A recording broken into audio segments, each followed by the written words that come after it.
弟兄姐妹平安。Today I will be reading from the book of Acts, chapter 17, from verse 1 to verse 34.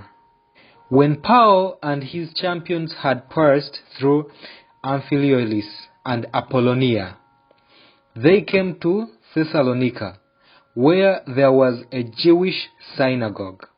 As was his custom, Paul went into the synagogue, and on the 3 Sabbath days he reasoned with them from the scriptures, explaining and proving that the Messiah had to suffer and rise from the dead.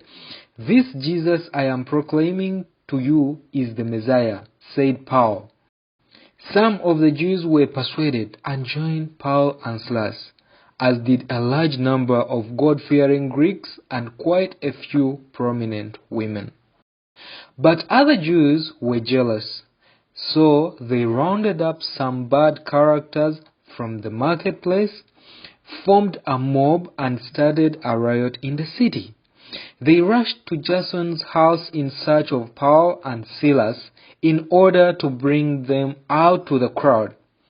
But when they did not find them, they dragged Jason and some other believers before the city officials, shouting, "These men who have caused trouble all over the world have now come here, and Jason has welcomed them into his house.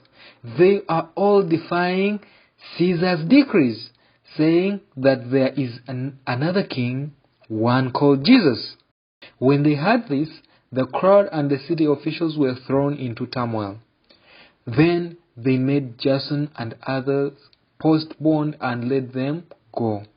As soon as it was night, the believers sent Paul and Silas away to Berea. On arriving there, they went to the Jewish synagogue.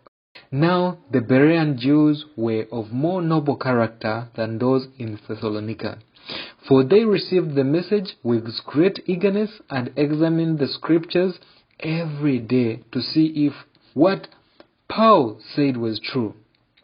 As a result, many of them believed, as did also a number of prominent Greek women and many Greek men.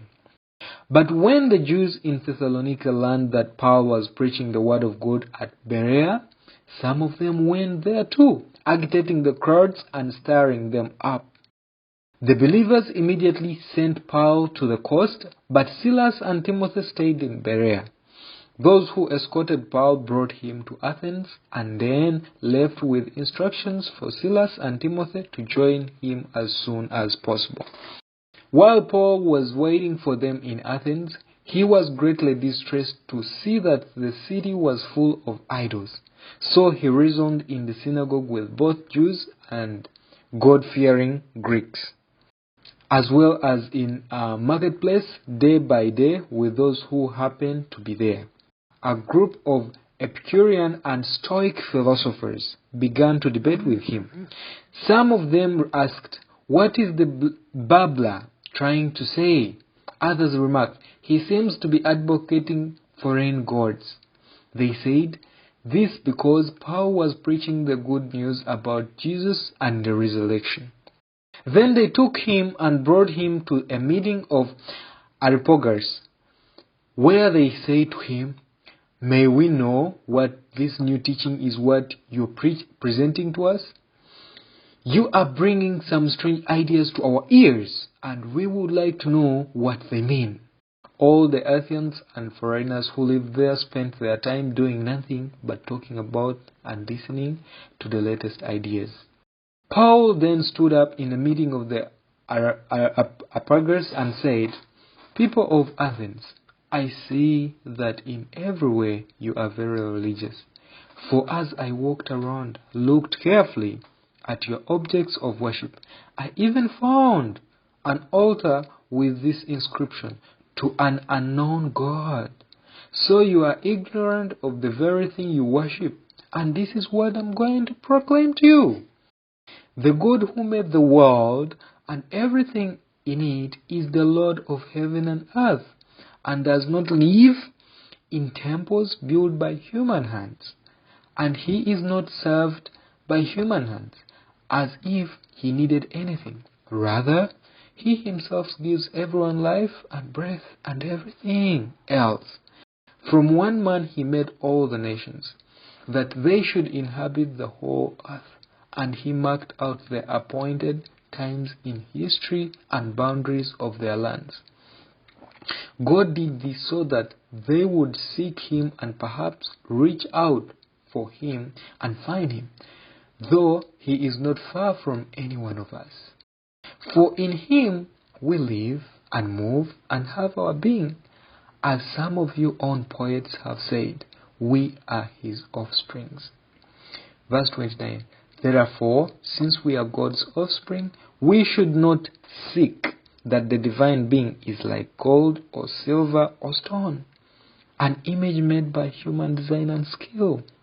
In the past, God overlooked such ignorance, but now he commands all people everywhere to repent.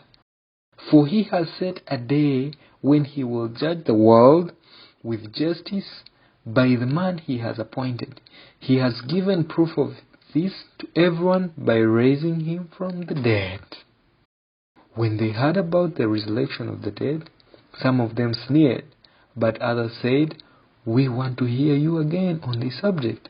At that, Paul left the council. Some of the people became followers of Paul and believed. Among them was Dionysius, a member of the Areopagus, also a woman named Damaris, and a number of others. Thank you for listening.